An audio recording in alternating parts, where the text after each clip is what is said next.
सत श्री अकाल। मैं Ramandeep Kaur YouTube channel Punjabi school which तुहाडा सारिਆਂ ਦਾ स्वागत करती हाँ। अज असीं 9वीं जमात की पाठ पुस्तक ਸਾਹਿਤਿਕ रंग भाग पहला उस विचों एक पाठ करांगे। यह किताब central board of secondary education यानी कि CBSE वालों सारे भारत विच उन्हां स्कूलों विच लगी हुई है जिथे कि बच्चे 9वीं जमात विच पंजाबी नूं एक विषय वजों चुनते हैं। ये किताब NCERT वालों छापी गई है तो अज असी इस किताब विचों एक कहानी एक सधारण आदमी वो पढ़ांगे। एक सधारण आदमी कहानी पंजाबी दे प्रसिद्ध कहानीकार संतोख सिंह धीर की लिखी हुई है। सब तो पहला असी लेखक के जीवन बारे ते उसके रचना बारे थोड़ी जी जानकारी प्राप्त करांगे। संतोख सिंह धीर का जन्म 2 दिसंबर 1920 नूं सरहद नेड़े अपने नानके घर बसी पठाना विखे होया। उन्हां दा पालन पोषण नानकियां तो थोड़ी दूर अपने दादके पिंड डढ़ेड़ी विखे होया। संतोख सिंह धीर पंजाबी दे सिरमौर लेखक सन। कविता, नावल, लेख, सफ़रनामा ते स्वै जीवनी लगभग हर विधा विच उन्होंने अपनी कलम चलाई है। संतोख सिंह धीर नूं साहित्य अकादमी इनाम, सोवियत देश नेहरू इनाम, कैनेडा अते पंजाबी साहित्य अकादमी, UK, लंडन जिहे चर्चित इनामां नाल सन्मानित किया गया है। आप 1994 तो पंजाबी यूनिवर्सिटी पटियाला दे आजीवन फैलो रहे हैं। हाँ जी, ये तो सी इस कहानी के लेखक बारे कुछ मुढ़ली जानकारी। हुण पहला मैं ये कहानी पढ़न तो पहला तुहानू इस बारे थोड़ी जी एक ओवरव्यू दवांगी कहानी का, ताजो तुहानू पता होवे कि इस कहानी विच तुसी की पढ़न जा रहे हो। एक सधारण आदमी कहानी एक इस तरह के आम जे बंदे की कहानी है जिहड़ा किसी नाल लड़ना नहीं चाहता, सधारण जी जिंदगी जिउंदा है, खेती करता है, पर हालात उसनू इस तरह के चक्रां विच फसा दिंदे हन कि उसके हथों किसी का कतल हो जाता है। तो फिर उस सधारण आदमी की मानसिक स्थिति किस तरह की हो जाती है, किस तरह वो डरदा है या उस स्थिति का सामना करता है, वो की करता है, यही असी इस कहानी विच पढ़ांगे। तो हुण असी कहानी पढ़ना शुरू करते हैं। तो कहानी पढ़ते हुए नाल नाल मैं तुहानू इस विच आउण वाले औखे शब्दां दे अर्थ भी दसदी जावांगी। एक सधारण आदमी 50 वरे की उम्र विच जिउणे ने कुत्ते दे भी सोटी नहीं सी मारी, पर अज अचानक उसके हथों आदमी कतल हो गया। हुण वो डौर पौर सी, काबरिया ते डैंबरिया। तो इन्हां लाइनां विच डौर पौर का मतलब हुंदा जदों कोई इंसान बहुत घबरा जाता है, बहुत बेचैन हुंदा है। ते डैंबरिया का भाव है इस तरह की मानसिक स्थिति जदों इंसान नूं कुछ समझ ही नहीं आता कि वह की करे ते की ना करे। विसाख का महीना सी, कणकां वड्डियां गईयां सन, कमादां नूं ते गंढियां नूं पानी देण दे दिन सन। हाँ जी, कणक तो सारे बच्चों नूं पता ही है, ते कमाद गन्ने की फसल नूं कहंदे ने ते गंढे प्याज। तड़के 2 या 3 बजे जिउणे ने बल्द खोले ते हीसां वाले खूह ते कमाद सिंजण आ गया। तो सिंजण का इत्थे भाव है पानी देना।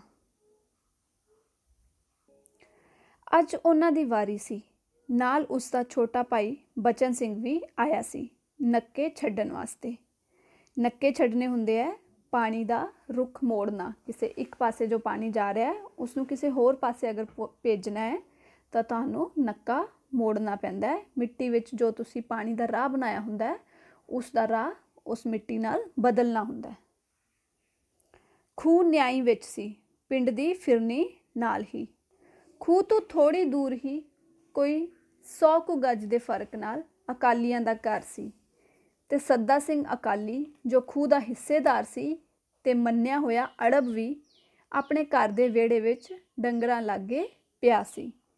ਤਾਂ ਹਿੱਸੇਦਾਰ ਤੋਂ ਸਾਨੂੰ ਇਹ ਪਤਾ ਚੱਲਦਾ ਹੈ ਕਿ ਜਿਸ ਖੂਹ 'ਤੇ ਸਾਡਾ ਇਸ ਕਹਾਣੀ ਦਾ ਨਾਇਕ ਜਿਉਣਾ ਕੰਮ ਕਰਨ ਗਿਆ ਹੈ, ਉਹ ਖੂਹ ਉਸ ਇਕੱਲੇ ਦਾ ਨਹੀਂ ਹੈ, ਉਸ ਦਾ ਕੋਈ ਹੋਰ ਵੀ ਹਿੱਸੇਦਾਰ ਹੈ ਜਿਸ ਦਾ ਨਾਮ ਹੈ ਸੱਦਾ ਸਿੰਘ ਅਕਾਲੀ। ਅਤੇ ਉਹ ਬਹੁਤ ਹੀ ਅੜਬ ਮੰਨਿਆ ਜਾਂਦਾ ਹੈ। ਅੜਬ ਦਾ ਭਾਵ ਹੁੰਦਾ ਹੈ ਜ਼ਿੱਦੀ ਵਿਅਕਤੀ। ਅਤੇ ਉਹ ਅੜਬ ਵਿਅਕਤੀ ਆਪਣੇ ਘਰ ਦੇ ਵਿਹੜੇ ਵਿੱਚ ਡੰਗਰਾਂ ਲਾਗੇ ਪਿਆ ਸੀ। ਡੰਗਰਾਂ ਦਾ ਇੱਥੇ ਭਾਵ ਹੈ ਮੱਝਾਂ, ਗਾਵਾਂ ਜਾਂ ਹੋਰ ਘਰ ਦੇ ਇਸ ਤਰ੍ਹਾਂ ਦੇ ਜਾਨਵਰ।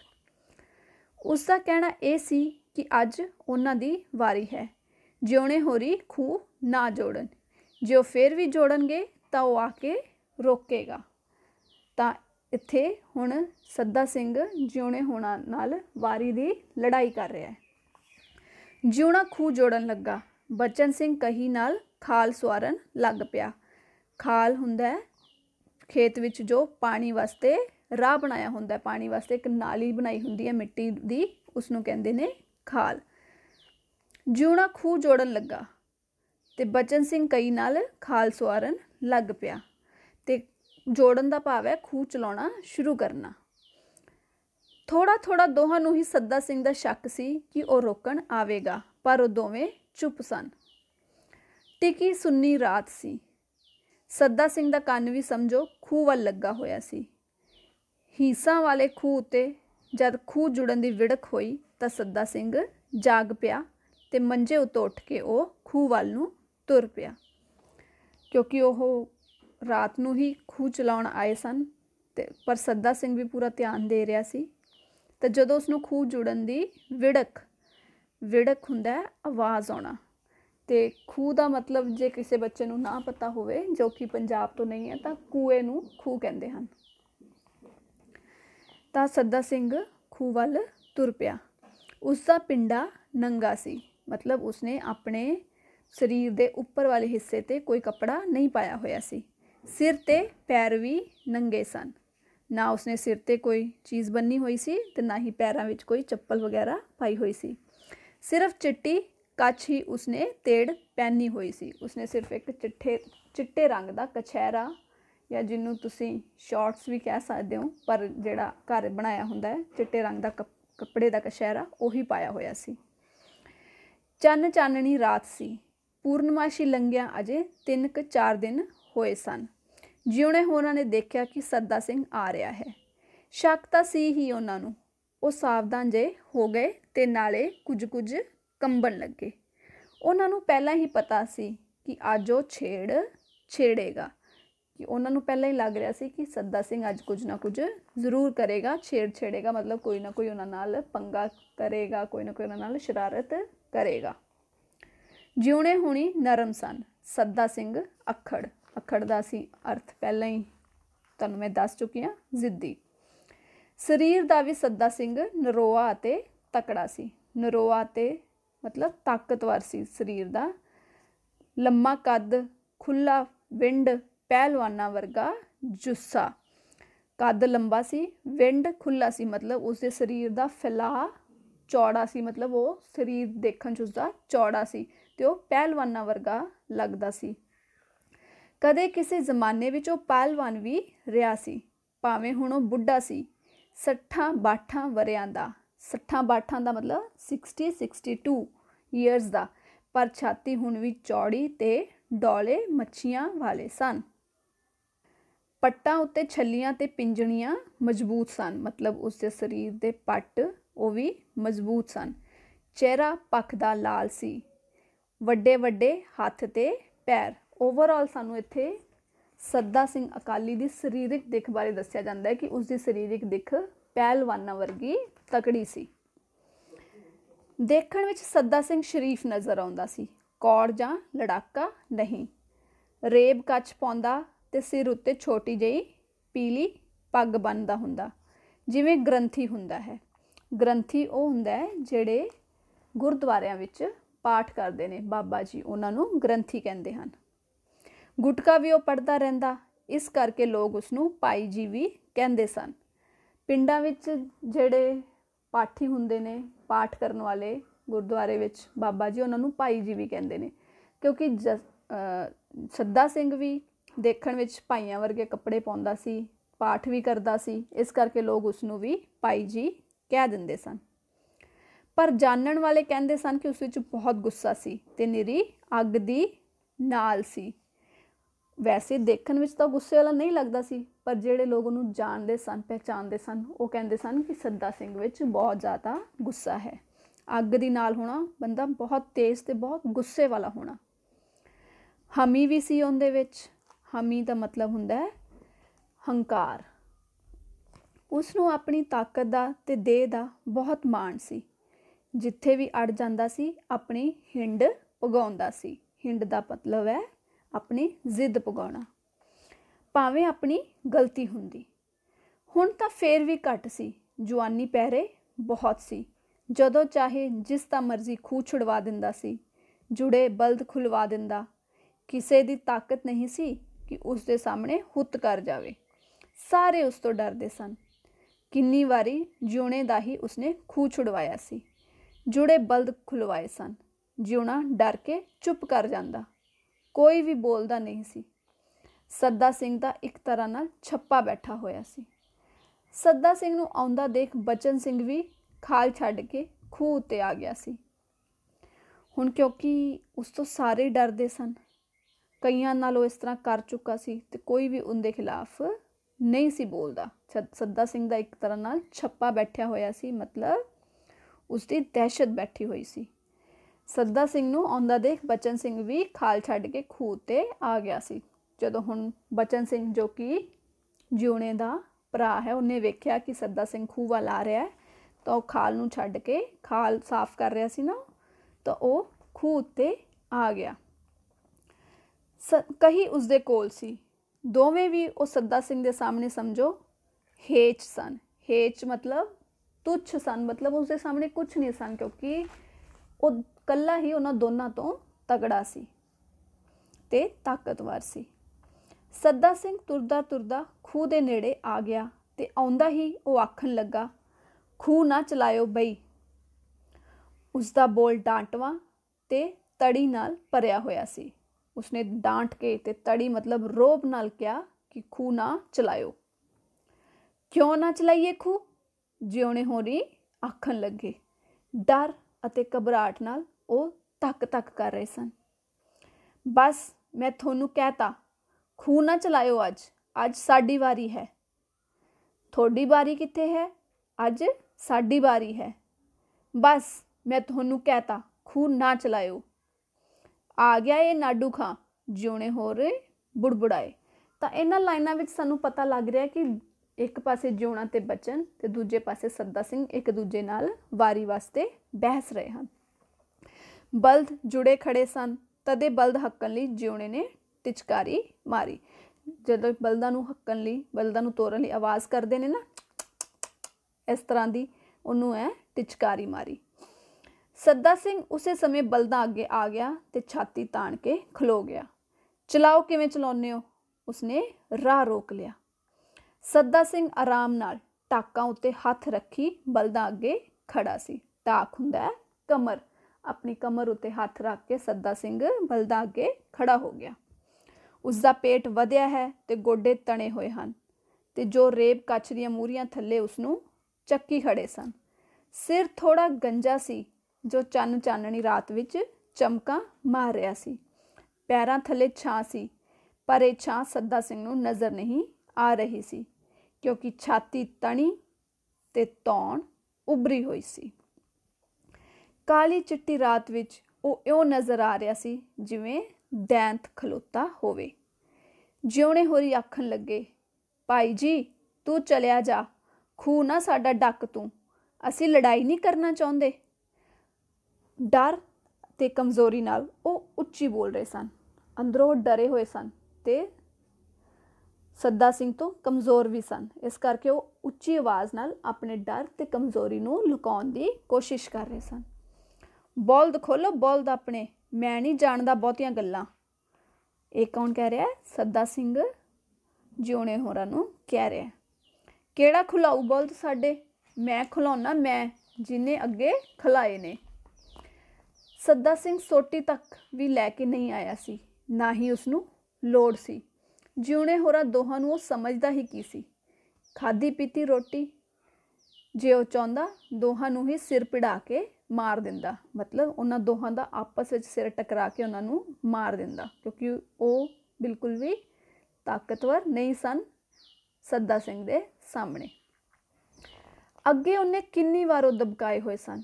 ਉਹਨਾਂ ਦੀ ਤਾਕਤ ਕੀ ਸੀ ਕਿ ਉਸਦੇ ਸਾਹਮਣੇ ਅੜ ਖੜੋਣ, ਮਤਲਬ ਉਹ ਉਸਦੇ ਸਾਹਮਣੇ ਟਿਕਣ ਦੀ ਤਾਕਤ ਨਹੀਂ ਰੱਖਦੇ ਸਨ।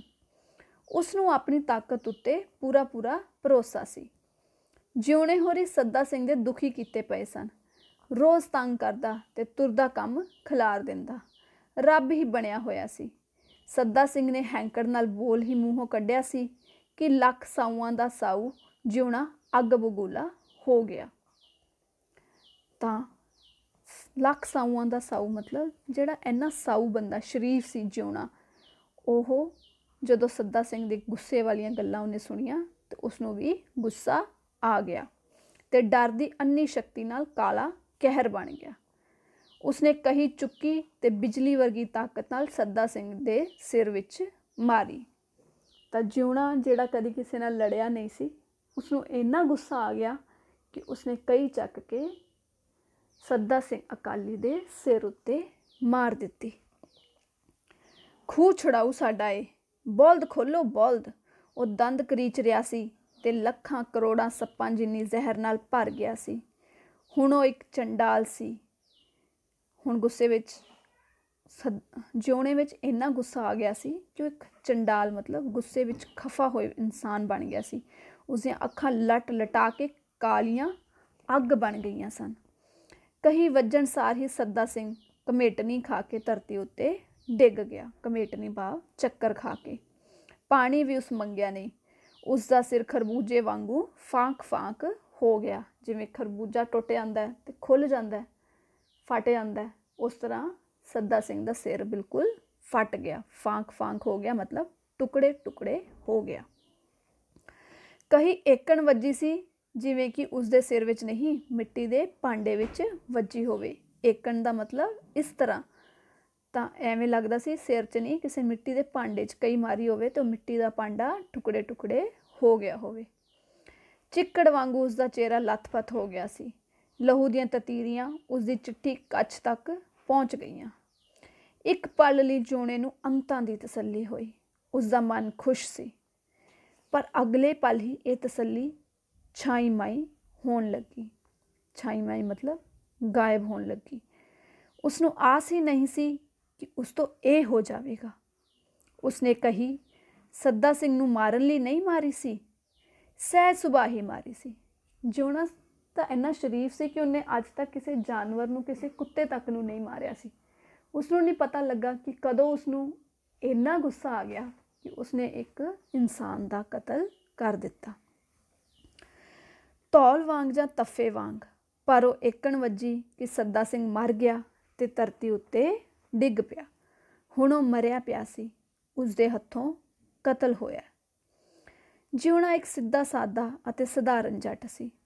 ਹੇਰ ਫੇਰ ਜਾਂ ਲੱਗ ਲਗਾਓ ਉਸਨੂੰ ਨਹੀਂ ਆਉਂਦੇ ਸਨ। ਮੀਂਹ ਦੀ ਸੁੱਚੀ ਕਣੀ ਵਾਂਗ ਜਿਹੜੀ ਅਜੇ ਅੰਬਰ ਦੇ ਵਿਚਕਾਰ ਹੀ ਖੜੀ ਹੁੰਦੀ ਹੈ, ਉਸਦਾ ਦਿਲ ਪਵਿੱਤਰ ਸੀ। ਉਸਨੂੰ ਇਹੋ ਪਤਾ ਸੀ ਕਿ ਅੰਨ ਪੈਦਾ ਕਰਨ ਲਈ ਹਲ ਕਿਵੇਂ ਵਾਹੁਣਾ ਜਾਂ ਗੋਡੀ ਕਿਵੇਂ ਕਰਨੀ ਹੈ। ਗੋਡੀ ਤੁਹਾਨੂੰ ਪਤਾ ਹੀ ਹੈ, ਖੁਰਪੀ ਨਾਲ ਜਾਂ ਕਈ ਨਾਲ ਫਸਲ ਵਿੱਚੋਂ ਕੱਖ ਕੱਢਣੇ, ਜ਼ਮੀਨ ਨੂੰ ਪੱਟਣਾ। ਫਸਲ ਉੱਗੀ ਦੇਖ ਕੇ ਉਹ ਖੁਸ਼ ਹੋਣ ਵਾਲਾ ਤੇ ਝੱਖੜ ਝਾਂਜਾ ਦੇਖ ਕੇ ਉਹ ਦੁਖੀ ਹੋਣ ਵਾਲਾ ਸੀ। ਝੱਖੜ ਝਾਂਜਾ ਮਤਲਬ ਕੋਈ ਮੁਸੀਬਤ ਆਉਣੀ ਜਾਂ ਫਸਲ 'ਤੇ ਕੋਈ ਦੁੱਖ ਆ ਜਾਣਾ। ਜੇ ਕੋਈ ਦੁੱਖ ਜਾਂ ਸੁੱਖ ਹੁੰਦਾ ਤਾਂ ਵਾਹਿਗੁਰੂ ਨੂੰ ਯਾਦ ਕਰਦਾ। ਝਗੜੇ ਅਤੇ ਲੜਾਈ ਫਸਾਦ ਉਸਨੂੰ ਬੁਰੇ ਲੱਗਦੇ ਸਨ। ਜਿੱਥੋਂ ਤੱਕ ਹੁੰਦਾ ਉਹ ਇਹਨਾਂ ਗੱਲਾਂ ਤੋਂ ਦੂਰ ਰਹਿੰਦਾ, ਕਿਉਂਕਿ ਉਸਨੂੰ ਪਤਾ ਸੀ ਕਿ ਝਗੜਾ ਬੁਰਾ ਹੁੰਦਾ ਹੈ, ਲੜਾਈ ਦਾ ਮੂੰਹ ਕਾਲਾ ਹੈ। ਜਿੱਥੇ ਲੜਾਈ ਹੁੰਦੀ ਹੈ ਘੜੇ ਪਾਣੀ ਨਹੀਂ ਰਹਿੰਦਾ। ਜਿੱਥੇ ਜਿਉਣਾ ਲੜਾਈ ਤੋਂ ਜਾਂ ਹੋਰ ਗੱਲਾਂ ਤੋਂ ਡਰਦਾ ਸੀ, ਉੱਥੇ ਉਸਨੂੰ ਪੁਲਿਸ ਤੋਂ ਵੀ ਬਹੁਤ ਡਰ ਲੱਗਦਾ ਸੀ। ਉਸਨੇ ਸੁਣਿਆ ਹੋਇਆ ਸੀ ਕਿ ਪੁਲਿਸ ਬੁਰੀ ਹੁੰਦੀ ਹੈ, ਸੱਚੇ ਅਤੇ ਝੂਠੇ ਨੂੰ ਵੀ ਪੁਲਿਸ ਨਹੀਂ ਦੇਖਦੀ। ਪੁਲਿਸ ਲਈ ਸੱਚਾ ਅਤੇ ਝੂਠਾ ਇੱਕ ਬਰਾਬਰ ਹੈ। ਫਿਰ ਉਸਨੂੰ ਪਤਾ ਸੀ ਪੁਲਿਸ ਜਦੋਂ ਕੁੱਟਦੀ ਹੈ ਤਾਂ ਮੱਕੀ ਵਾਂਗੂ ਕੁੱਟਦੀ ਹੈ। ਮਾਰ ਮਾਰ ਕੇ ਆਦਮੀ ਦੇ ਹੱਡ ਭੰਨੇ ਜਾਂਦੇ ਹਨ ਅਤੇ ਫੂਸ ਉਡਾਏ ਜਾਂਦੇ ਹਨ। ਭਾਵ ਕਿ ਪੁਲਿਸ ਇੰਨਾ ਕੁੱਟਦੀ ਹੈ ਕਿ ਇਨਸਾਨ ਨੂੰ ਘਾਹ ਵਾਂਗੂ ਜਾਂ ਮੱਕੀ ਵਾਂਗੂ ਕੁੱਟ ਦਿੱਤਾ ਜਾਂਦਾ ਹੈ। ਮੰਜੇ ਹੇਠਾਂ ਹੱਥ ਦੇ ਕੇ ਉੱਤੇ ਬੰਦੇ ਬੈਠਦੇ ਹਨ ਅਤੇ ਉਸਨੂੰ ਦੁੱਖ ਦਿੰਦੇ ਹਨ। ਕਦੇ ਮੰਜਾ ਲਾਉਂਦੇ ਅਤੇ ਕਦੇ ਉਸਦੇ ਕੇਸ ਬੰਨ੍ਹ ਕੇ ਛੱਤ ਨਾਲ ਟੰਗ ਦਿੰਦੇ ਹਨ। ਪੈਰਾਂ ਦੀਆਂ ਤਲੀਆਂ ਵਿੱਚ ਬੈਂਤ ਮਾਰੇ ਜਾਂਦੇ ਹਨ ਅਤੇ ਨਹੁੰਆਂ ਵਿੱਚ ਸੂਈਆਂ ਜਾਂ ਪਿੰਨ ਚੋਬੇ ਜਾਂਦੇ ਹਨ। ਬੱਕਰਾ ਵੀ ਕਸਾਈ ਕੋਲ ਇੰਨਾ ਦੁਖੀ ਨਹੀਂ ਹੁੰਦਾ ਜਿੰਨਾ ਬੰਦਾ ਪੁਲਿਸ ਕੋਲ। ਖੂਹ ਤੋਂ ਥੋੜ੍ਹੀ ਦੂਰ ਹੀ ਇੱਕ ਕਣਕ ਦਾ ਖਲਵਾੜਾ ਸੀ। ਖਲਵਾੜਾ ਹੁੰਦਾ ਹੈ ਉਹ ਥਾਂ ਜਿੱਥੇ ਦਾਣੇ ਇਕੱਠੇ ਕੀਤੇ ਜਾਂਦੇ ਹਨ। ਜਿਉਣਾ ਉੱਥੋਂ ਦੌੜਿਆ ਅਤੇ ਕਣਕ ਦੇ ਖਲਵਾੜੇ ਵਿੱਚ ਭਾਰਾਂ ਓਲੇ ਲੁਕ ਗਿਆ। ਇੱਥੇ ਉਹ ਮਹਿਫੂਜ਼ ਸੀ, ਕੋਈ ਨਹੀਂ ਸੀ ਦੇਖਦਾ। ਪਰ ਜਿਉਣਾ ਅਗਲੇ ਪਲ ਹੀ ਥਲ ਪਥਲ ਹੋ ਗਿਆ। ਉਸਨੂੰ ਫਿਰ ਲੱਗਿਆ ਵੀ ਨਹੀਂ, ਮੈਂ ਤਾਂ ਫੜਿਆ ਜਾਵਾਂਗਾ। ਉਸਨੂੰ ਚੈਨ ਨਹੀਂ ਸੀ। ਉਸਨੂੰ ਆਪਣੇ ਚਾਰ ਚੁਫੇਰੇ ਪੁਲਿਸ ਹੀ ਪੁਲਿਸ ਦਿਸਣ ਲੱਗੀ। ਪੁਲਿਸ ਜਦੋਂ ਆਉਂਦੀ ਹੈ ਤਾਂ ਪੱਤਾ ਪੱਤਾ ਛਾਣਦੀ ਅਤੇ ਖੂੰਜਾ ਖੂੰਜਾ ਢੋਂਦੀ ਹੈ। ਬੰਦਾ ਭਾਵੇਂ ਕਿਤੇ ਹੋਵੇ, ਪੁਲਿਸ ਭਾਲ ਲੈਂਦੀ ਹੈ। ਭਾਲ ਮਤਲਬ ਲੱਭ ਲੈਂਦੀ ਹੈ। ਜਿਉਣਾ ਉੱਥੋਂ ਉੱਠਿਆ ਅਤੇ ਫਿਰ ਬਾਹਰ ਆ ਗਿਆ। ਖਲਵਾੜੇ ਵਿੱਚ ਲੁਕਿਆ ਉਹ ਸਭ ਨੂੰ ਨਜ਼ਰ ਆਉਂਦਾ ਸੀ। ਉੱਥੋਂ ਥੋੜ੍ਹੀ ਦੂਰ ਹੀ ਸ਼ਹੀਦਾਂ ਵਾਲਾ ਖੂਹ ਸੀ। ਜਿਉਣਾ ਉੱਥੋਂ ਤੁਰਿਆ ਅਤੇ ਵੱਡਾਂ ਵਿੱਚੋਂ ਦੌੜਦਾ ਸ਼ਹੀਦਾਂ ਵਿਖੇ ਆ ਗਿਆ। ਵੱਡਾ ਮਤਲਬ ਕੱਟੀ ਹੋਈ ਫਸਲ ਵਾਲੇ ਖੇਤ। ਸ਼ਹੀਦਾਂ ਵਾਲੇ ਖੂਹ ਉੱਤੇ ਇੱਕ ਚੁੱਗੀ ਬਣੀ ਹੋਈ ਸੀ। ਚੁੱਗੀ ਹੁੰਦੀ ਹੈ ਪਾਣੀ ਇਕੱਠਾ ਕਰਨ ਲਈ ਹੌਦੀ ਬਣਾਈ ਹੋਣੀ ਜਾਂ ਛੋਟਾ ਜਿਹਾ ਚਬੱਚਾ ਬਣਾਇਆ ਹੋਣਾ। ਚੁੱਗੀ ਕਾਫੀ ਡੂੰਘੀ ਸੀ। ਆਮ ਕਰਕੇ ਚੁੱਗੀ ਵਿੱਚ ਪਾਣੀ ਜਮ੍ਹਾਂ ਰਹਿੰਦਾ ਸੀ, ਪਰ ਅੱਜ ਉਹ ਖਾਲੀ ਸੀ। ਥੋੜ੍ਹਾ ਬਹੁਤ ਚਿੱਕੜ ਜਾਂ ਇੱਟਾਂ ਵੱਟੇ ਹੋਣਗੇ। ਜਿਉਣਾ ਇੰਨਾ ਘਾਬਰਿਆ ਅਤੇ ਇੰਨਾ ਡਰਿਆ ਹੋਇਆ ਸੀ ਕਿ ਆਪਣਾ ਆਪ ਲੁਕਾਉਣ ਲਈ ਉਹ ਚੁੱਗੀ ਵਿੱਚ ਹੀ ਬਹਿ ਗਿਆ ਅਤੇ ਚੁੱਗੀ ਵਿੱਚ ਹੀ ਪੂਰੀ ਤਰ੍ਹਾਂ ਮਹਿਫੂਜ਼ ਸਮਝਣ ਲੱਗ ਪਿਆ। ਹਾਲਾਂਕਿ ਇਹ ਗਲਤ ਸੀ। ਚੁੱਗੀ ਵਿੱਚ ਬੈਠਾ ਬੰਦਾ ਸਾਫ਼ ਨਜ਼ਰ ਆਉਂਦਾ ਸੀ। ਆਦਮੀ ਦੇ ਨਹਾਉਣ ਲਈ ਹੀ ਚੁੱਗੀ ਬਣੀ ਹੋਈ ਸੀ, ਬਹੁਤੀ ਡੂੰਘੀ ਨਹੀਂ ਸੀ। ਪਰ ਜਿਉਣਾ ਚੁੱਗੀ ਵਿੱਚ ਵੀ ਥਲ ਪਥਲ ਹੋਣ ਲੱਗਾ। ਇਹ ਵੀ ਠੀਕ ਨਹੀਂ ਸੀ। ਇੱਥੇ ਵੀ ਉਹ ਲੁਕਿਆ ਹੋਇਆ ਜਾਂ ਮਹਿਫੂਜ਼ ਨਹੀਂ ਸੀ, ਸਭ ਨੂੰ ਨਜ਼ਰ ਆਉਂਦਾ ਸੀ। ਖੂਹ ਦੇ ਪਿਰਚ ਬੂਟੇ ਉਸਨੂੰ ਰਹਿ ਰਹਿ ਕੇ ਘੂਰ ਰਹੇ ਸਨ ਅਤੇ ਉਸਨੂੰ ਘਿਰਨਾ ਕਰਦੇ ਸਨ। ਖੂਹ ਵੀ ਭਾਵੇਂ ਚੁੱਪ ਸੀ, ਪਰ ਸਾਰੀ ਗੱਲ ਤੋਂ ਵਾਕਿਫ ਸੀ। ਟਿੰਡਾਂ ਵੀ ਅਤੇ ਪਾਤਸ਼ਾਹ ਵੀ ਸਾਰੀ ਗੱਲ ਤੋਂ ਜਾਣੂ ਸਨ। ਚੁੱਪ ਚਪੀਤੀ ਟਿਕੀ ਰਾਤ ਵੀ ਸਾਰੀ ਗੱਲ ਦੀ ਭੇਤਣ ਸੀ। ਹਾਂਜੀ, ਇਹਦੇ ਵਿੱਚ ਵਾਕਿਫ ਦਾ ਭਾਵ ਹੈ ਜਾਣੂ। ਟਿੰਡਾਂ ਖੂਹ 'ਚੋਂ ਪਾਣੀ ਕੱਢਣ ਵਾਲੇ ਜਿਹੜੇ ਡੱਬੇ ਹੁੰਦੇ ਨੇ, ਬਰਤਨ ਹੁੰਦੇ ਨੇ। ਅਤੇ ਪਾਤਸ਼ਾਹ ਹੁੰਦਾ ਹੈ ਜਿਸ ਵਿੱਚ ਟਿੰਡਾਂ ਦਾ ਪਾਣੀ ਡਿੱਗਦਾ ਹੈ, ਜਾਂ ਖੂਹ 'ਚ ਜਦੋਂ ਪਾਣੀ ਨਿਕਲਦਾ ਤਾਂ ਉਹ ਪਾਤਸ਼ੇ ਵਿੱਚ ਡਿੱਗਦਾ। ਤਾਂ ਜਿਉਣੇ ਨੂੰ ਇੰਨਾ ਡਰ ਲੱਗ ਰਿਹਾ ਸੀ ਕਿ ਉਸਨੂੰ ਹਰ ਚੀਜ਼ ਲੱਗ ਰਹੀ ਸੀ ਕਿ ਹਰ ਚੀਜ਼ ਨੂੰ ਪਤਾ ਹੈ ਵੀ ਮੈਂ ਕਤਲ ਕੀਤਾ ਹੈ, ਅਤੇ ਇੱਥੋਂ ਤੱਕ ਕਿ ਰਾਤ ਨੂੰ ਵੀ ਇਸ ਗੱਲ ਦਾ ਪਤਾ ਹੈ। ਚੁੱਪ ਚੁਪੀਤੀ ਟਿਕੀ ਰਾਤ ਵੀ ਸਾਰੀ ਗੱਲ ਦੀ ਭੇਤਣ ਸੀ। ਅੰਬਰ ਉੱਤੇ ਤਾਰੇ ਵੀ ਜੋ ਟਮ ਟਮ ਕਰ ਰਹੇ ਸਨ, ਸਾਰਾ ਕੁਝ ਜਾਣਦੇ ਅਤੇ ਸਗੋਂ ਮੁਸਕਰਾਉਂਦੇ ਸਨ। ਚੰਨ ਨੂੰ ਸਾਰਾ ਪਤਾ ਸੀ। ਇਹ ਸਾਰੀ ਜਿਉਣੇ ਦੀ ਮਾਨਸਿਕ ਹਾਲਤ ਦੱਸੀ ਜਾ ਰਹੀ ਹੈ ਕਿ ਉਹ ਇੰਨਾ ਡਰ ਰਿਹਾ ਸੀ ਕਿ ਉਸਨੂੰ ਹਰ ਚੀਜ਼ ਤੋਂ ਡਰ ਲੱਗ ਰਿਹਾ ਸੀ। ਇੱਥੋਂ ਤੱਕ ਕਿ ਖੂਹ ਤੋਂ, ਤਾਰਿਆਂ ਤੋਂ, ਚੰਨ ਤੋਂ, ਰਾਤ ਤੋਂ, ਹਰ ਚੀਜ਼ ਤੋਂ ਡਰ ਲੱਗ ਰਿਹਾ ਸੀ। ਆਖਰ ਜਿਉਣਾ ਚੁੱਗੀ ਵਿੱਚ ਵੀ ਸ਼ਾਂਤ ਹੋ ਕੇ ਬਹਿ ਨਾ ਸਕਿਆ। ਝੱਟ ਹੀ ਬਾਹਰ ਆ ਗਿਆ। ਹੁਣ ਜਿਉਣਾ ਕਿੱਥੇ ਜਾਵੇ ਉਸਨੂੰ ਪਤਾ ਨਹੀਂ ਸੀ। ਜਿੰਨਾ ਚਿਰ ਰਾਤ ਸੀ, ਜਿਉਣਾ ਸਮਝ ਰਿਹਾ ਸੀ ਹਰ ਕੋਈ ਉਸਨੂੰ ਦੇਖਦਾ ਅਤੇ ਉਸਦਾ ਪਿੱਛਾ ਕਰਦਾ ਹੈ। ਜਦੋਂ ਸਵੇਰ ਹੋਈ ਅਤੇ ਪੱਬਾ ਭਾਰ ਉੱਚਾ ਹੋ ਕੇ ਸੂਰਜ ਉਸ ਵੱਲ ਦੇਖਣ ਲੱਗਾ, ਭਾਵ ਸੂਰਜ ਚੜ੍ਹ ਗਿਆ। ਜਿਉਣਾ ਸੋਚਣ ਲੱਗਾ ਕਿ ਹੁਣ ਉਹ ਲੁਕਿਆ ਹੋਇਆ ਹੈ, ਦੁਨੀਆ ਵਿੱਚ ਕੋਈ ਵੀ ਹੁਣ ਉਸਨੂੰ ਨਹੀਂ ਦੇਖਦਾ। ਜਿਉਣਾ ਘਰ ਆਇਆ ਤੇ ਆ ਕੇ ਏਕਣ ਬਹਿ ਗਿਆ। ਏਕਣ ਮਤਲਬ ਇਸ ਤਰ੍ਹਾਂ, ਜਿਵੇਂ ਫਸਲ ਸਿੰਜ ਕੇ ਜਾਂ ਗੋਡੀ ਕਰਕੇ ਆਇਆ ਹੋਵੇ। ਹੁਣ ਉਹ ਬਿਲਕੁਲ ਠੀਕ ਸੀ। ਉਸ ਦੇ ਅੰਦਰ ਪੂਰੀ ਚੈਨ ਨਜ਼ਰ ਆ ਰਹੀ ਸੀ, ਪਰ ਇਹ ਚੈਨ ਅਸਲ ਵਿੱਚ ਬੇਚੈਨੀਆਂ ਦਾ ਸਿਖਰ ਸੀ। ਉਸ ਦੇ ਮਨ ਦੀਆਂ ਤਹਿਾਂ ਵਿੱਚ ਤੂਫਾਨ ਆਇਆ ਹੋਇਆ ਸੀ। ਮਤਲਬ ਉਸ ਦੇ ਮਨ ਦੇ ਅੰਦਰ ਬਹੁਤ ਹੀ ਬੇਚੈਨੀ ਚੱਲ ਰਹੀ ਸੀ। ਸਿਰਫ ਸਤਹ ਚੁੱਪ ਸੀ। ਉਸਨੇ ਪੱਗ ਉਤਾਰੀ ਤੇ ਕੰਘਾ ਕਰਨਾ ਸ਼ੁਰੂ ਕੀਤਾ। ਫਿਰ ਪੱਗ ਉਤਾਰੀ ਤੇ ਫਿਰ ਕੇਸ ਵਾਹੁਣ ਲੱਗ ਪਿਆ। ਕੇਸ ਮਤਲਬ ਵਾਲ। ਵਾਰ-ਵਾਰ ਜਿਉਣਾ ਪੱਗ ਉਤਾਰਦਾ ਤੇ ਕੇਸ ਵਾਹੁੰਦਾ। ਉਸਦੇ ਮਨ ਵਿੱਚ ਅਚਵੀ ਜਾਂ ਅਗਨੀ ਲੱਗੀ ਹੋਈ ਸੀ। ਲਾਟਾਂ ਭੜਕ ਰਹੀਆਂ ਸਨ। ਕਿੰਨੀ ਵਾਰ ਜਿਉਣੇ ਨੇ ਮੁੜ ਆਪਣੇ ਕੇਸ ਵਾਹੇ। ਉਸਨੂੰ ਟੇਕ ਨਹੀਂ ਸੀ, ਮਤਲਬ ਉਸਨੂੰ ਆਰਾਮ ਨਹੀਂ ਆ ਰਿਹਾ ਸੀ, ਚੈਨ ਨਹੀਂ ਆ ਰਿਹਾ ਸੀ। ਪਾਰੇ ਵਾਂਗੂ ਉਸਦਾ ਮਨ ਅਸ਼ਾਂਤ ਜਾਂ ਵਿਆਕੁਲ ਸੀ। ਜਿਉਣਾ ਰੋਟੀ ਖਾਣ ਲੱਗਾ। ਪੈਰਾਂ ਭਾਰ ਬੈਠਾ ਉਹ ਏਕਣ ਰੋਟੀ ਖਾਂਦਾ ਸੀ ਜਿਵੇਂ ਹੁਣ ਉਹ ਇੱਥੇ ਨਹੀਂ, ਹੋਰ ਹੀ ਦੁਨੀਆ ਵਿੱਚ ਸੀ। ਬਟਰ ਤੱਕਦਾ ਉਹ ਆਪਣੇ ਮੂੰਹ ਵਿੱਚ ਅਲ ਪਟਲ ਬੁਰਕੀਆਂ ਪਾ ਰਿਹਾ ਸੀ। ਉਸਦੀਆਂ ਅੱਖਾਂ ਆਂਡਿਆਂ ਵਾਂਗੂ ਗਲੀ ਵੱਲ ਲਿਸ਼ਕ ਰਹੀਆਂ ਸਨ। ਅਲ ਪਟਲ ਮਤਲਬ ਬੇਤਰਤੀਬ ਤਰੀਕੇ ਨਾਲ ਬੁਰਕੀਆਂ ਆਪਣੇ ਮੂੰਹ 'ਚ ਪਾ ਰਿਹਾ ਸੀ। ਜਿਉਣੇ ਅੰਦਰ ਸੱਚ ਤੇ ਝੂਠ ਕੋਰ ਯੁੱਧ ਕਰ ਰਹੇ ਸਨ। ਸੱਚ ਉਸਨੂੰ ਆਪਣੇ ਵੱਲ ਤੇ ਝੂਠ ਆਪਣੇ ਵੱਲ ਖਿੱਚਦਾ। ਜਿਉਣਾ ਦੁਬਿਧਾ ਵਿੱਚ ਸੀ। ਉਸਨੂੰ ਸਮਝ ਨਹੀਂ ਸੀ ਆ ਰਿਹਾ ਕਿ ਉਹ ਸੱਚ ਬੋਲੇ ਜਾਂ ਝੂਠ। ਸਗੋਂ ਉਸਨੇ ਸੱਚ ਤੋਂ ਆਪਣਾ ਮੂੰਹ ਪੁਆਇਆ ਹੋਇਆ ਸੀ। ਸੱਚ ਬੇਸ਼ੱਕ ਚੰਗਾ ਤੇ ਓੜਕ ਜਿੱਤਣ ਵਾਲਾ ਸੀ। ਮੂੰਹ ਪੁਆਣਾ ਮਤਲਬ ਮੂੰਹ ਫੇਰਨਾ ਤੇ ਓੜਕ ਮਤਲਬ ਆਖਿਰਕਾਰ। ਸੱਚ ਚਾਹੇ ਚੰਗਾ ਤੇ ਉਹ ਹਮੇਸ਼ਾ ਆਖਿਰ ਵਿੱਚ ਜਿੱਤਦਾ ਹੈ, ਪਰ ਉਸਨੂੰ ਝੂਠ ਚੰਗਾ ਤੇ ਲਾਹੇਵੰਦ ਦਿਸ ਰਿਹਾ ਸੀ। ਕਿੰਨੇ ਲੋਕੀ ਝੂਠ ਬੋਲ ਕੇ ਸਾਫ਼ ਬਰੀ ਹੋ ਜਾਂਦੇ ਹਨ। ਸੱਚੇ ਮਾਰੇ ਜਾਂਦੇ ਤੇ ਝੂਠੇ ਛੱਡੇ ਜਾਂਦੇ ਹਨ। ਉਸਨੂੰ ਸਾਫ਼ ਪਤਾ ਸੀ ਕਿ ਉਸਨੇ ਕਤਲ ਕੀਤਾ ਹੈ। ਉਸਦਾ ਦਿਲ ਕਹਿੰਦਾ ਸੀ ਕਿ ਉਸਨੇ ਕਤਲ ਕੀਤਾ ਹੈ, ਪਰ ਉਹ ਇਸ ਸੱਚਾਈ ਕੋਲੋਂ ਦੂਰ ਨੱਸਣਾ ਚਾਹੁੰਦਾ ਤੇ ਝੂਠਾ ਹੁੰਦਾ ਹੋਇਆ ਵੀ ਉਹ ਸੱਚਾ ਹੋਣਾ ਚਾਹੁੰਦਾ ਸੀ। ਉਸਨੂੰ ਝੂਠ ਚੰਗਾ ਤੇ ਸੱਚ ਬੁਰਾ ਲੱਗਦਾ ਸੀ। ਸੱਚ ਉਸ ਵੱਲ ਮੂੰਹ ਅੱਡ ਕੇ ਝੱਫਣ ਨੂੰ ਆ ਰਿਹਾ ਸੀ। ਝੱਫਣ ਨੂੰ ਮਤਲਬ ਉਸਨੂੰ ਖਾਣ ਨੂੰ ਪੈ ਰਿਹਾ ਸੀ, ਉਸਨੂੰ ਕੁਝ ਕਹਿ ਰਿਹਾ ਸੀ। ਝੂਠ ਸ਼ਰਨ ਦਿੰਦਾ ਸੀ। ਜਿਉਣਾ ਆਪਣੀ ਕਿਵੇਂ ਨਾ ਕਿਵੇਂ ਜਾਨ ਬਚਾਉਣੀ ਚਾਹੁੰਦਾ ਸੀ। ਪਰ ਦੁਖਾਂਤ ਇਹ ਸੀ ਕਿ ਜਿਉਣਾ ਚੰਗਾ ਬੰਦਾ ਸੀ। ਝੂਠ ਨਾਲ ਉਹ ਬਹੁਤਾ ਚਿਰ ਗੁਜ਼ਾਰਾ ਨਹੀਂ ਕਰ ਸਕਦਾ ਸੀ, ਕਿਉਂਕਿ ਜਿਉਣਾ ਇੱਕ ਚੰਗਾ ਬੰਦਾ ਸੀ ਤਾਂ ਚਾਹੇ ਉਹਨੂੰ ਝੂਠ ਚੰਗਾ ਲੱਗ ਰਿਹਾ ਸੀ, ਪਰ ਆਖਿਰ ਵਿੱਚ ਉਸਨੇ ਸੱਚ ਕੋਲ ਹੀ ਆਉਣਾ ਸੀ। ਸੂਲੀ ਉੱਤੇ ਟੰਗਿਆ ਵੀ ਉਹ ਇੰਨਾ ਦੁੱਖ ਮਹਿਸੂਸ ਨਾ ਕਰਦਾ ਜਿੰਨਾ ਉਸਨੂੰ ਹੁਣ ਸੀ। ਉਸਦਾ ਦਿਲ ਫੋੜੇ ਵਾਂਗੂ ਟਸ ਕਰ ਰਿਹਾ ਸੀ। ਆਖਰ ਫੋੜਾ ਫੁੱਟਿਆ ਤੇ ਉਸਨੂੰ ਕੁਝ ਆਰਾਮ ਆਇਆ। ਤੀਸਰੀ ਉੱਤੇ ਪਹੁੰਚ ਕੇ ਜਦ ਪੀੜਾਂ ਸਿਖਰਾਂ ਛੂਹਣ ਲੱਗੀਆਂ, ਜਿਉਣੇ ਦਾ ਮੂੰਹ ਪਵਿਆ ਤੇ ਸੱਚ ਦੇ ਪਾਸੇ ਹੋ ਗਿਆ। ਇਹ ਸਾਰੀਆਂ ਲਾਈਨਾਂ ਸਾਨੂੰ ਇਹ ਦੱਸ ਰਹੀਆਂ ਕਿ ਕਿਸ ਤਰ੍ਹਾਂ ਉਹ ਪਹਿਲਾਂ ਝੂਠ ਦੇ ਵੱਲ ਹੋਣ ਦੀ ਕੋਸ਼ਿਸ਼ ਕਰ ਰਿਹਾ ਸੀ ਤਾਂ ਜੋ ਆਪਣੇ ਆਪ ਨੂੰ ਬਚਾ ਸਕੇ, ਪਰ ਕਿਉਂਕਿ ਉਹ ਅਸਲ ਵਿੱਚ ਇੱਕ ਚੰਗਾ ਬੰਦਾ ਸੀ ਤਾਂ ਆਖਿਰ ਉਸਨੇ ਸੱਚ ਵੱਲ ਆਪਣਾ ਮੂੰਹ ਕਰ ਲਿਆ। ਜਿਉਣਾ ਬੁੜਬੁੜਾਉਣ ਲੱਗਿਆ, ਮੈਂ ਮਾਰਿਆ, ਮੁੱਕਰਦਾ ਨਹੀਂ, ਮੈਂ ਮਾਰਿਆ। ਵਾਰ-ਵਾਰ ਉਹ ਆਪ ਮੁਹਾਰਾ ਇਹੋ ਆਖਦਾ ਜਾਂਦਾ ਸੀ।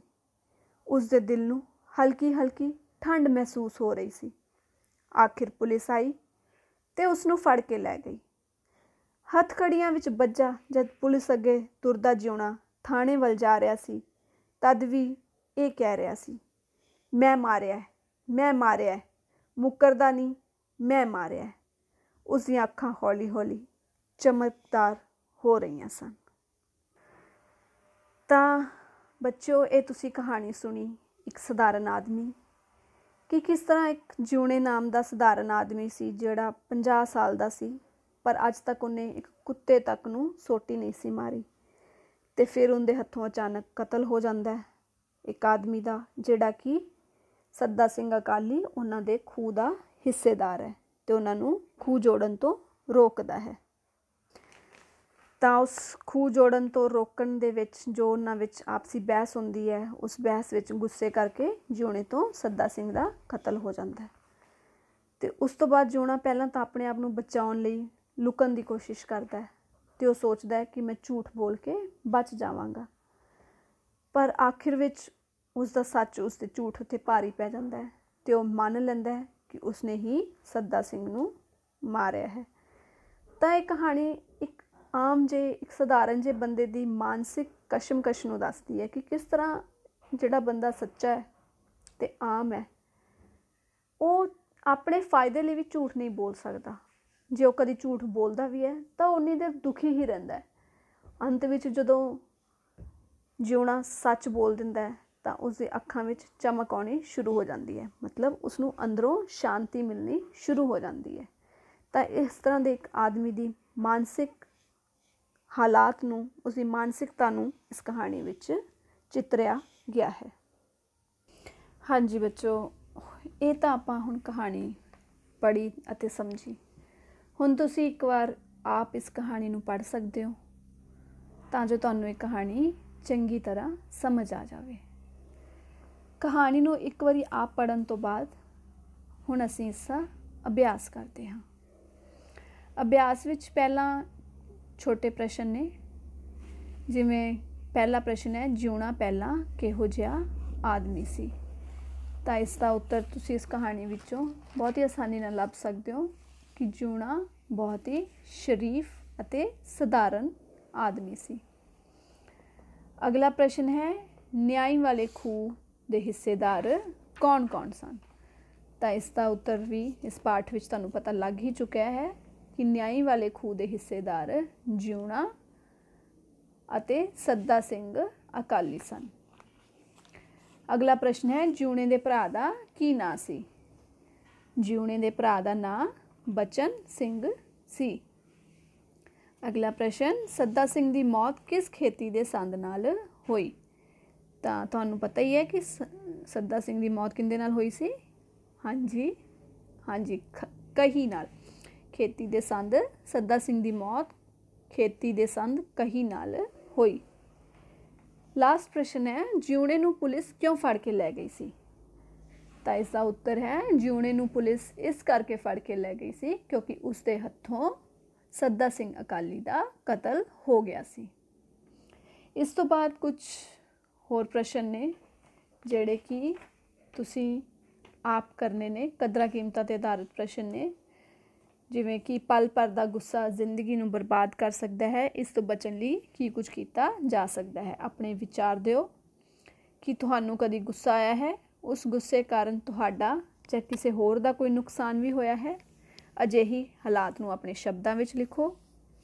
ਖੇਤਾਂ ਵਿੱਚ ਹੁਣ ਖੂਹ ਨਹੀਂ ਰਹੇ, ਇਹਨਾਂ ਦੀ ਥਾਂ ਸਿੰਜਾਈ ਦੇ ਹੋਰ ਸਾਧਨ ਪ੍ਰਦਾਨ ਹੋ ਗਏ ਹਨ। ਇੱਕ ਚਾਰਟ ਰਾਹੀਂ ਸਿੰਜਾਈ ਦੇ ਸਾਧਨਾਂ ਦੀ ਵਿਕਾਸ ਯਾਤਰਾ ਦਰਸਾਓ। ਕਿਸਾਨਾਂ ਦੇ ਜੀਵਨ ਬਾਰੇ ਤੁਸੀਂ ਕੀ ਜਾਣਦੇ ਹੋ, ਉਸ ਵੱਲੋਂ ਕੀਤੇ ਜਾਣ ਵਾਲੇ ਕੰਮਾਂ ਅਤੇ ਸੰਦਾਂ ਦੇ ਚਿੱਤਰਾਂ ਨਾਲ ਵੇਰਵਾ ਪੇਸ਼ ਕਰਦੇ ਹੋਏ ਇੱਕ ਪ੍ਰੋਜੈਕਟ ਨੂੰ ਤਿਆਰ ਕਰੋ। ਤੇ ਆਖਰੀ, ਕੀ ਤੁਸੀਂ ਕਦੇ ਝੂਠ ਬੋਲਿਆ ਹੈ, ਇਸ ਨਾਲ ਸ਼ਰਮਿੰਦਗੀ ਦਾ ਸਾਹਮਣਾ ਕਰਨਾ ਪਿਆ ਹੋਵੇਗਾ। ਪਛਤਾਵੇ ਭਰਿਆ ਇੱਕ ਲੇਖ ਲਿਖੋ। ਤਾਂ ਇਹ ਪ੍ਰਸ਼ਨ ਤੁਸੀਂ ਆਪਣੇ ਆਪ ਆਪਣੇ ਐਕਸਪੀਰੀਅੰਸ ਦੇ ਅਕੋਰਡਿੰਗ, ਜੋ ਤੁਸੀਂ ਅੱਜ ਤੱਕ ਮਹਿਸੂਸ ਕੀਤਾ, ਜੋ ਤੁਸੀਂ ਅੱਜ ਤੱਕ ਕੀਤਾ ਹੈ, ਜਾਂ ਉਸ ਦੇ ਹਿਸਾਬ ਨਾਲ ਤੁਸੀਂ ਇਹਨਾਂ ਦਾ ਉੱਤਰ ਦੇ ਸਕਦੇ ਹੋ। ਇਸ ਤੋਂ ਬਾਅਦ ਅਗਲਾ ਪ੍ਰਸ਼ਨ ਹੈ, ਹੇਠ ਲਿਖੇ ਸ਼ਬਦਾਂ ਨੂੰ ਸ਼ੁੱਧ ਕਰਕੇ ਲਿਖੋ।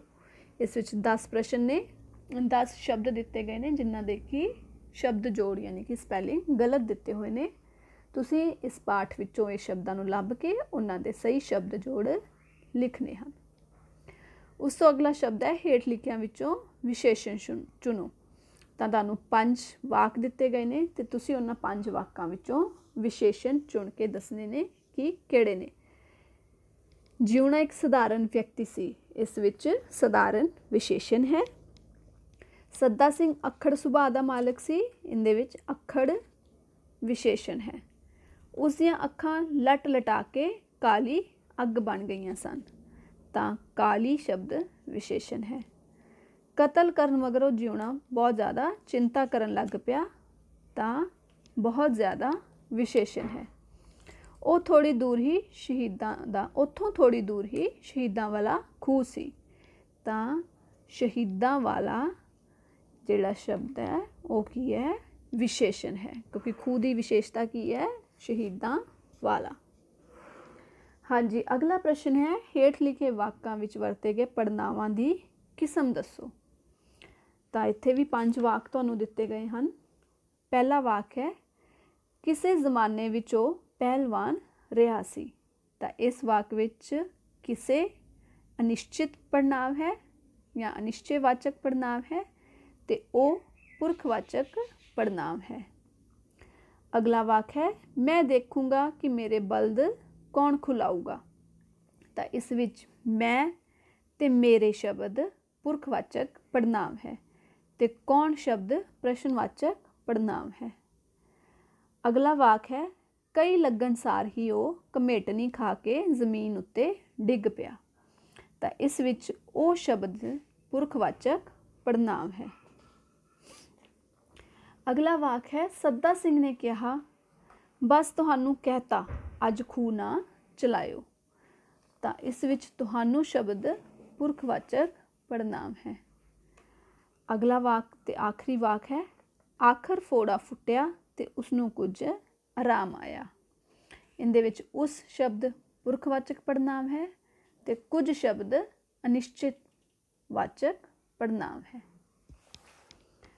इस तो बाद इस अभ्यास का अगला प्रश्न है लकीरे शब्दों के कारकों की पछाण करो।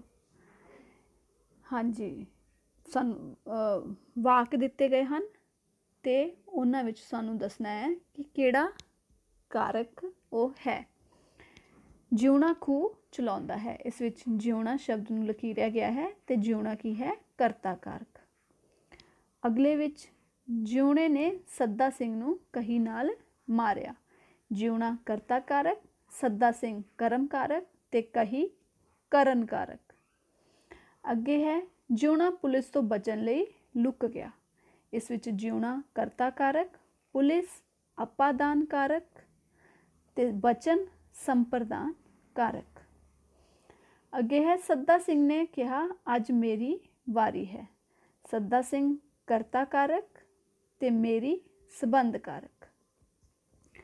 अगे आखिरी वाक है जिउणा लुकन लई चुग्गी विच बैठ गया। तो इस विच जिउणा है करता कारक, लुकन संप्रदान कारक ते चुग्गी अधिकरण कारक। अगे बेटा इस पाठ का आखिरी जो अभ्यास का प्रश्न है हेठ लिखे मुहावरियां दे अर्थ दस के वाक बनाओ। 4 मुहावरे तुहानूं दिते गए हैं। पहला है अग दी नाल। आपां इसका अर्थ पाठ दे विच भी कीता सी। अग दी नाल हुंदा है बहुत गुस्से वाला, ते तुसीं इसका वाक अपने आप बना सकते हो। जिवें मैं उदाहरण वजों एक वाक बना भी देवांगी तां जो तुसीं आसानी नाल अपने आप कोई होर भी वाक बना सको। अग दी नाल दा अर्थ बहुत गुस्से वाला। सद्दा सिंह निरी अग दी नाल सी। अगला है लथपथ होना, मतलब लिबड़ जाना। तो इनका वाक तुसीं बन सकता है सद्दा सिंह खून नाल लथपथ हो गया। अगला है अग बबूला होना। इसका अर्थ होंदा है बहुत गुस्से विच आउणा।